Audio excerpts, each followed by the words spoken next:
Court documents unsealed Thursday reveal that Elon Musk is under federal investigation for actions connected with his $44 billion Twitter acquisition. Let's bring in Yahoo Finance's Alexis Keenan. Alexis, how many days ago were we talking about how the deal's probably going to get closed? And here we are talking about another investigation. What does this specifically evolve around? Okay, so it could be investigations, plural, because of the way that this filing is phrased. Now, why are we learning about this? It's because Twitter is asking for the judge in the Delaware case, the dispute over the acquisition that's currently stayed, the trial is stayed, not the case going forward.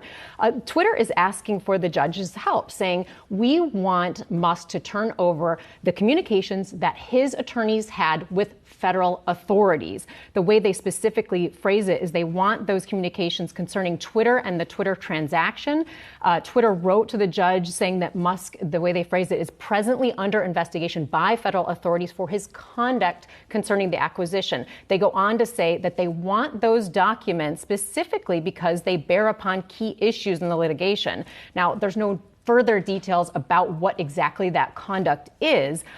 Twitter says Musk's attorneys, Quinn Emanuel, had turned over about 1,700 documents that they said were privileged and therefore could not be read by the other side. But Twitter is saying no. Among those documents are these draft communications from his lawyers with these authorities, one being a May 13th email sent to the SEC, a draft to the SEC rather. They actually dispute why there's not the final communications pertaining to these documents. The second one is a slide presentation for the FTC. So they want those documents. They want to dig a little bit further into those investigations. Now, we do know, though, that Musk was suspected to be under investigation because of the way he handled the acquisition altogether. We know that back when he was acquiring the Twitter stock and when he passed that 5% threshold, going to 9% stake in Twitter, we know that he filed late with the SEC, and we also know that he filed the wrong document, which was for passive investors instead of active investors. So at a minimum, we should expect that the SEC would want to look into this. Really quickly, what does this mean in terms of the timeline for a potential acquisition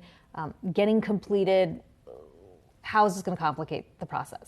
Yeah, I don't think necessarily that this particular issue will push out if there is going to be a trial any further. The parties have had contentious issues every step along the way, and certainly these discovery fights are to be expected. Absolutely, each party is going to fight hard to make sure that they don't have to turn over to the other side something that they don't want to see. Yeah, good point. There are no real surprises at this point after all the back and forth. Thanks so much for that.